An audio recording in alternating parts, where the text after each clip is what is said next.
The year is 1997. A little thing called Mega Man is celebrating its 10th anniversary, and to capitalize on this momentous occasion, Capcom releases Mega Man 8 for Sony PlayStation and Sega Saturn. Yeah, imagine that, a new Mega Man game to celebrate a milestone Mega Man anniversary. And here we are 20 years later, we'd be celebrating the announcement of a new Mega Man game due the following year. Well, I suppose it's not as grandioso as a new game right then and there, but I suppose it's, wait for it, better than nothing. Nobody's gonna get that. For today's video, we'll be covering the PlayStation version since that's the version I've got, although I will mention that the Saturn version has a few additional tidbits that this PlayStation version lacks, such as 2 hidden mini-bosses, some minor audio differences, and a completely new tune for one of the Robot Masters, which I actually like better than the one on the PlayStation version. Other than that, that's all I'm familiar with regarding the Saturn version, so let's check out Mega Man 8 for PlayStation. The story of Mega Man 8 involves meteors falling from the sky. One meteor is a robot named Duo, the other is a rock of evil energy, and it's up to Mega Man to stop Dr. Wily from harnessing its power, or something to that extent. It's a really convoluted story whose purpose is to introduce Duo as another supporting hero mid-boss foil thing, but then classic Mega Man was never known for its deep narrative either, so I can't complain too much in that regard. That having been said, Mega Man 8's biggest claim to fame, or infamy if you prefer, is its anime cutscenes and its notoriously god-awful voice acting. Let's get this out of the way, yes, the voice acting is god-awful, whether it's Mega Man being voiced by a 3-year-old girl, or Dr. Elmer Light Fudd, or whoever.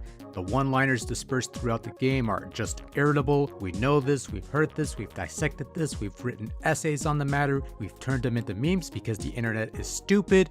We get it. Let's just leave that in the bin where it belongs and slowly, but surely, move on. Mega Man 8 follows the formula established by Mega Man 7. After you complete a short introductory level, which introduces your new abilities of the Mega Ball, you have to clear the first wave of 4 robots, upon which you'll play another quick intermission level before facing off against the final 4 masters and eventually Dr. Wily's set of 4 stages at his castle. You still have the ability to acquire weapons by defeating Robot Masters, but no longer have the classic rush accessories, the energy tanks, or other useful items from previous titles. The shop system makes a return, but now there's only a set number of bolts in the entire game, I think about 30 or 40, or I don't recall the actual number, which forces you to spend your bolts wisely on items that might serve your uses. In any event, this is generally traditional Mega Man fare. You run and gun with your buster through a level, you beat the Robot Master, you claim his weapon for use against another boss, lather, rinse, repeat. It's a time-honored tradition that works just fine, and that's been retained here somewhat. Unlike previous Mega Man games, each stage is divided into 2 segments, with subsegments ending with a mini-boss fight, while others after reaching the exit. You have the default Mega Buster complete with Charge Shot, but as mentioned before, you don't have any of the traditional rush accessories. Instead, you're given a Mega Ball, or Rock Ball if you're on the other side of the pond, which you could kick around for a bit like a soccer ball and use as a ricocheting weapon, or jump off it for a higher bounce to reach a higher platform. It's no rush coil, but it does have its share of uses, and isn't too shabby as an alternative weapon of sorts when used in key situations. Mega Man 8 makes a slight adjustment to the controls that actually gives the game an additional layer of diversity. It gives you 2 attack buttons. One fires your default Mega Buster, and the other button fires your presently selected Master Weapon. This is a nice addition because it gives you quick access to your Buster while you have some other weapons selected, and when you run out of weapon energy, you still have some means to defend yourself without panicking and fumbling through your arsenal.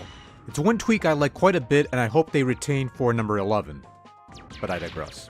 Other than that, Mega Man 8 controls just like traditional Mega Man. You have your running, jumping, shooting, sliding, charge shot, quick weapon cycle, that sort of thing, and it works exceptionally well. Control is one area this game cannot be faulted on because it is responsive, it is functional, and it is reliable. Which is probably a good thing because certain parts of the game demand that sort of precision timing that otherwise couldn't be accomplished with such shoddy controls. Mega Man 8 has always been a 50-50 proposition, and depending on the mood, I tend to flip-flop over whether I dig the game or not. Basically, it boils down to this. When it comes to the main meat of the game, the core gameplay elements, it's traditional classic Mega Man in 32-bit form. Everything that worked in previous games have been retained here, and it works just as well. Playing Mega Man 8 feels no more different than playing Mega Man 7 or even any of the NES games for that matter, and the game maintains that level of solid execution.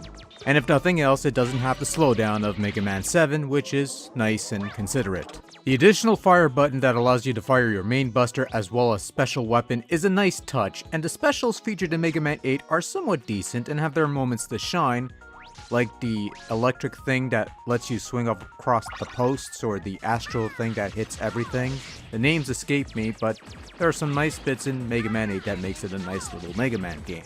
It's when the game starts to introduce the gimmicks that it begins falling apart. The Rush Jet shooter segments aren't too shabby, but the snowboarding segments can fall into a burning volcano for all I care. And even if you do get the hang of it, and really it's just a matter of quick reflexes and proper memorization skills, I promise, it's still one of the lesser aspects of Mega Man 8 that detracts from the overall experience because it's more of a chore to play through as opposed to any great accomplishment. By the time the snowboarding segment is over, I don't feel any pride in conquering that challenge. I'm just thankful it's over and hope I never have to do it. Oh, fuck off. Mega Man 8 often feels like the experimental Mega Man.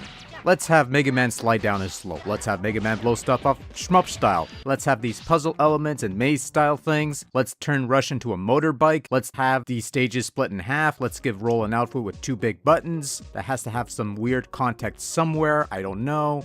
And then there's the shop mechanic, which makes its return from Mega Man 7 and the couple Game Boy games, and introduces a bunch of neat little upgrades like faster charge shots or modules that reduce weapon usage. But then there's the worthless gimmicks like climbing ladders faster or firing 3 shots at once or starting with 4 extra lives. On top of that, you only have a limited number of screws in the entire game, and they're treated more as collectibles rather than something you grind for. It's a really needless limitation added to a game that feels somewhat limited already, and ultimately, I found myself buying only a couple key items and to hell with the rest. Fortunately, this is a mechanic that wouldn't last through the series, as Mega Man and Bass / Rockman and Forte on the Super Famicom sticks with a shop format that actually worked before, and we never looked back since. This is why Mega Man 8 doesn't see a whole lot of play around my neck of the woods. There's inklings of classic Mega Man done well and some nice little bits that I liked, but then there's all this other stuff that causes me to shake my head and move on to something else. Playing through those bits feel more like an exercise in patience and restraint than any semblance of entertainment, thus becoming a detriment to the overall experience as opposed to an addition or enhancement. But take those bits out and you got competently executed Mega Man on play here, with some fun boss battles and even some neat level designs. And give Capcom some credit, they tried to make things different with Mega Man, which is something that was needed in the minds of many. It's only the new stuff they added in that didn't quite work for me, strangely enough. When it comes to updating the visual content of the classic series, Mega Man 8 fares a bit better than its SNES counterpart, and this is primarily due to the broader field of vision on screen brought about by smaller characters. Mega Man 7 had everything big to the near detriment of the game's level design. Mega Man 8's character size is almost on par with the NES games, and that's a good thing because there's more space to fiddle around with and maneuver in. It doesn't feel as cramped as 7 did, which felt more like a Game Boy title updated to 16-bit, which I guess was the intent at the time, it just wasn't a good idea. On that note, Mega Man 8 has a nice, colorful art style that isn't just tracing the old sprite set and making it look 32-bit-ish. So Mega Man actually looks a bit more lively than he did in 7, where all he did was move his head ever so slightly when idle. The characters and enemy designs in the game are actually a nice step above what came before. More colorful, much cleaner looking designs, which made the transition to the import-only Rockman and Forte on Super Famicom just fine. The level designs are bright, vibrant, and colorful with lots of little layers of texture to really enhance the world you're traversing in. The animation is smooth, the action holds up well with very little slowdown and flicker, which shouldn't be an issue here all things considered. And while the anime sequences have often been the object of ridicule, at least they're done well from a visual standpoint, even if the video quality seems on par with anything that's been produced in the 1970s or something to that extent. Sound-wise, I've already mentioned the subparness or awfulness of the voice acting and the annoyance of having to listen to these bits of dialogue in-game. I suppose it could be seen as a major innovation of the time, but that doesn't mean I have to like it, and I don't. As far as the rest of the sound quality goes, you have pleasant sounding musical bits that doesn't really show much in terms of variety as far as theme or tone, and this is one area where I can say that the 16-bit Mega Man 7 had the better melodies, but there's nothing here I would categorically label as bad music. Again, there's slight differences between the PlayStation and Saturn versions in terms of the minor details, but otherwise nothing worth digging too deep. I do wish the Tengu Man theme on the Saturn version was also included on the PlayStation version because it's quite frankly, in my opinion, the best song of the bunch, but otherwise, no biggie. Sound effects are cartoonish, cutesy, but the explosions sound nice at least, so there's that. Overall, it's okay. Overall, Mega Man 8 is a mixed bag of solid platforming and superb presentation stuffed with some questionable gameplay choices, poor voice acting, and an overload of gimmicks. And more than anything, the gimmicks are what bogs down the overall experience. Some bits work fine like the shooter segments or the floating air bubble bits, for lack of a better term, but then you have stuff like the gauntlet segments of Swordman stage, the snowboarding segments, splitting the stages into 2 segments and killing the immersion, the horrible anime dub, the replacing all the familiar useful tools with those of lesser value and worth, and it seems like they're trying to cram in as much crap as possible to try and make this a unique Mega Man game, and it certainly is unique if nothing else. It tries to be a jack of all trades and ends up being a master of none, to use a time-honored cliche. And it's certainly a shame because underneath all the questionable bits, therein lies a good, worthwhile Mega Man game. Certainly the cartoon-like visuals of the main game look really good, controls are pretty good, and there's some good ideas as far as level design goes. The snowboarding bits is not one of those good ideas, by the way. But really, you have the makings of a solid, enjoyable Mega Man game that tried to be experimental and, well, it didn't quite work more often than not. Despite my misgivings, Mega Man 8 is a solid production, and if you could put up with the tripe that it throws at you, you'll find a worthy entry to the classic line of Mega Man titles. It has its moments that are always fun, and that's more than enough to keep the ship floating, so to speak.